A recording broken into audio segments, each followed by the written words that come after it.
નમસ્કાર મિત્રો, હેલો ગુજરાતી ન્યૂઝમાં ફરીવાર તમારું સ્વાગત છે। મિત્રો, હાલ આવી ખૂબ જ મોટી દુઃખદ ખબર। જે હા મિત્રો, દ્વારકામાં એક જ પરિવારના 4 સભ્યોનો સામૂહિક આપઘાત આવારું જગ્યાએથી મળ્યા મુદ્દે જે હા મિત્રો, ઘટનાની સંપૂર્ણ માહિતી આપી દઈએ તો વિડીયોમાં સુધી બન્યા રહેજો।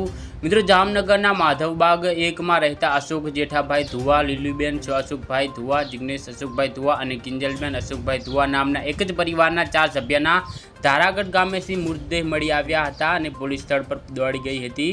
પોલીસ સ્થળ પર દોડી આવ્યા બાદ પ્રાથમિક માહિતી મળી કે 4 સભ્યોએ ઝેરી દવા ગટગટાવી આપઘાત કર્યો છે।